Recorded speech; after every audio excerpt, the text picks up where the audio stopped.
Et oui, chers amis, une idée de ces militaires.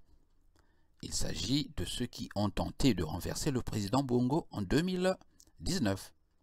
Au Gabon, le 7 janvier 2019, vous vous souvenez bien sûr, des jeunes militaires dirigés par le lieutenant Kelly Ondon Obiang de la garde républicaine ont occupé la radio nationale gabonaise au petit matin et diffusé un message annonçant la prise du pouvoir par l'armée. Mais la riposte des forces spéciales avait permis de déjouer le coup d'État dès la mi-journée. Les putschistes arrêtés ont comparu devant une cour spéciale militaire ce lundi 21 juin. Fait curieux, le lieutenant Ondon avait bien voulu se présenter en uniforme de l'armée. Voilà, refus catégorique des juges. Finalement, le jeune lieutenant est apparu en pantalon de jean et chemise blanche. Quand il a été autorisé à parler, Kelly Ondo n'a pas mâché ses mots. J'ai pris mes responsabilités avec 3 frères d'armes. J'ai fait appel au peuple pour que le peuple gabonais puisse défendre sa souveraineté. Voilà. Je me suis rapproché de mes hommes pour défendre la patrie. Donc ce n'est pas une association de malfaiteurs, mais une association de patriotes, s'est-il défendu. Pour son avocat, Maître François Meillet, le chef des putschistes du 7 janvier 2019, est un héros parce qu'il a pu mettre au grand jour ce qui se passait dans les salons et qui devait aboutir à autre chose de plus grave. Kelly Ondon Obiang dit avoir déjoué un coup d'État que préparait le chef des services des renseignements de l'époque, M. Frédéric Bongo, frère du président Ali Bongo. La suite, chers amis, avec ce séminaire de formation des militaires congolais, non, de la police congolaise, nous rapporte ici, notamment sur cette page, la page de la radio de la communauté, que l'ambassade des USA s'emploie à instruire les militaires congolais sur comment se protéger des attaques chimiques. Voilà, donc vous voyez cet homme presque accoutré est en train d'apprendre les techniques de protection face aux attaques chimiques. Et ça se passe à Brazzaville avec l'aide de l'ambassade du Congo à Brazzaville, Brazza-la-Verte. Nécrologie, chers amis, dans ce condensé de la page. Voilà, Madame Letembe Ambili qui nous a quittés hier à 17h. Voilà, à Brazza, et toutes nos condoléances à la famille de la disparue. Nous revenons au Gabon avec une récompense. Le Gabon qui va empocher une bagatelle. Attendez, je veux regarder au Gabon, voilà, avec la protection de la nature, de l'écosystème. Le Gabon s'est vu octroyer la bagatelle de, je vais regarder le montant, il est faramineux, chers amis, de près de 17 millions de dollars que les Gabonais vont empocher. Pourquoi? La raison? Eh bien, c'est parce qu'ils respectent les engagements pris sur la protection de l'écosystème. Alors je vais regarder qui va les leur donner. C'est la Norvège va verser 17 millions de dollars américains pour les 3 400 000 tonnes de CO2 supplémentaires séquestrées entre 2016 et 2017. Alors au Congo, je ne sais pas à Brazza si vous aurez cette cagnotte qui est très importante et juteuse.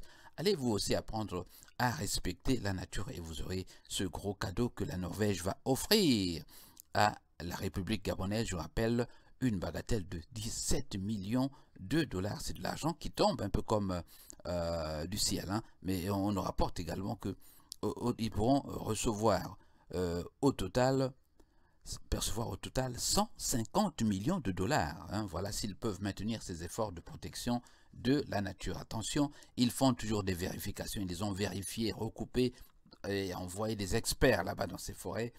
Et ils ont découvert effectivement que les Gabonais ont respecté les consignes, notamment le contrat signé avec la Norvège pour le respect de la nature. Alors, au Congo-Brazzaville, faites autant et vous aurez cet argent. Alors, nous allons parler maintenant d'albinisme, chers amis. Bandundu, les Ndundu, il n'y a pas que les hommes, voilà, vous avez les animaux également.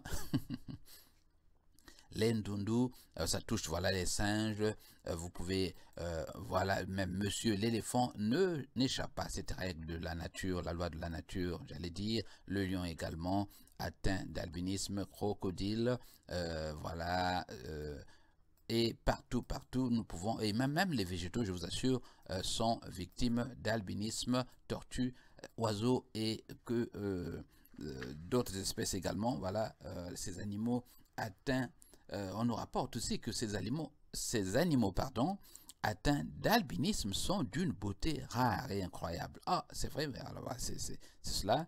Tous les êtres vivants sont sujets donc à l'albinisme.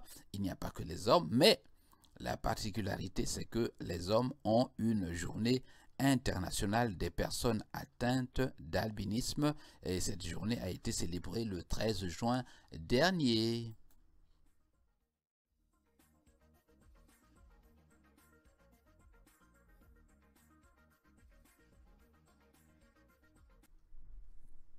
Dans les plateaux, le 17e roi Makoko, roi des Téké, Auguste Gampio, sera inhumé le 31 juillet à Mbé, dans le département des Plateaux en République du Congo. Une délégation gouvernementale conduite par Florent Tiba, ministre d'État, directeur de cabinet du président de la République, a été hier, 23 juin, à Mbé, capitale du royaume Téké, pour préparer les obsèques de Sa Majesté Auguste Gampio, prévu le 31 juillet 2021.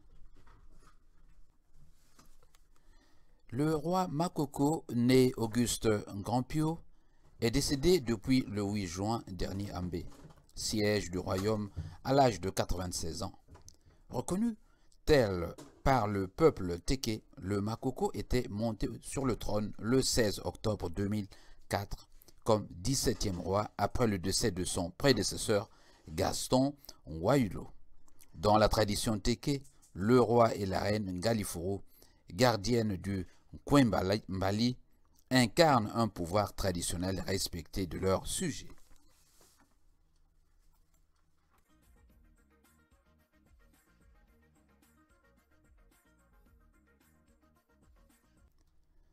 À Brazzaville, le secteur privé et informel, victime de harcèlement. Les entrepreneurs de Brazzaville étaient face à Paul Obambi. Ça se passe à Brazzaville, bien sûr. Président de la chambre consulaire de Brazzaville. Au cours de ces échanges, les multiples difficultés confrontées dans l'exercice de leurs activités ont été évoquées.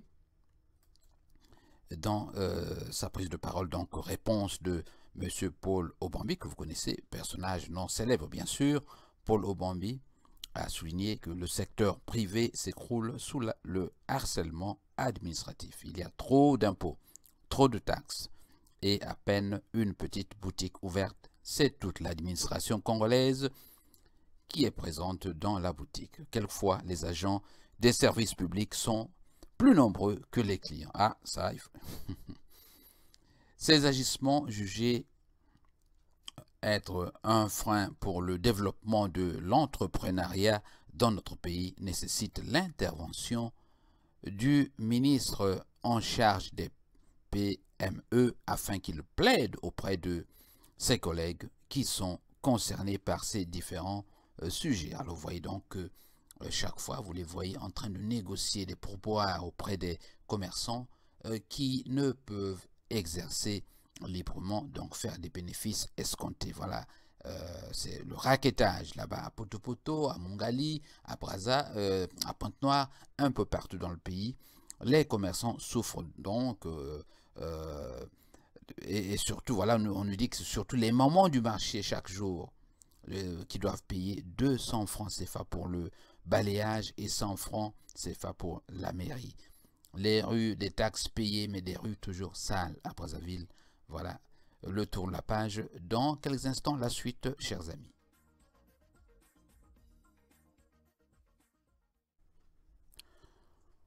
Coup de chapeau au journal Le Troubadour de Brazzaville et qui nous a rapporté ces images de cet incendie en direct. Les commentaires au cours de ce direct. Ah, le Congo, nous rapporte Flore. Rien ne changera chez nous et où sont les pompiers? Le Congo est maudit, rapporte Michelia. Les pompiers n'ont rien à voir là-dessus. Avant d'accuser les pompiers, réagit Boris, il faut regarder là où et comment il faut construire les maisons en ville. En plus, avec les embouteillages, vous vous attendez à quel miracle des sapeurs-pompiers quand les tôles en aluminium et sa charpente sont déjà dans les flammes. L'illustration de la cathédrale Notre-Dame de Paris en dit mieux. Nous avons donc une réaction de Christ mille en nous, les pompiers papiteurs là qui viennent toujours en retard. Julie, où sont les pompiers toujours en retard? Où sont les sapeurs-pompiers, se demande Delphi. Les sapeurs-pompiers arrivent toujours en retard. Eh bien, c'est cela, chers amis. Vous voyez donc des gens en train de se débrouiller, de se battre. On nous dit que cet incendie a eu lieu à côté du viaduc là-bas à Brazzaville. Diaby Ibrahim, et pendant ce temps, de nombreuses personnes font des lives Facebook au lieu d'aller aider à éteindre le feu. Vraiment, pas si. Où sont les pompiers, Bassa Amanda? Où sont les pompiers pour assurer le rôle digne d'un film de la préhistoire? Bienvenue Georges Chitembo. La question que je me pose est celle-ci. Pourquoi tous nos arrondissements ne peuvent pas avoir un service des sapeurs-pompiers qui faciliterait les attaques aux incendies que de les voir traverser beaucoup de quartiers avec tout ce que cela comporte comme embouteillage afin d'arriver au lieu du sinistre et pour constater que des dégâts par la suite? Réfléchissez sans cher responsable. Arthur Massengo, je préfère que la sécurité civile soit gérée par le général Ndengue. Divin, au lieu de filmer, ne peux pas aider les autres? Pauvre pays. Mais où était le service incendie? C'est triste. Voilà. Il est constant donc que chaque fois qu'il y a incendie au Congo-Brazzaville, les policiers arrivent, mais arrivent toujours trop tard, quand l'incendie aura déjà tout dévasté.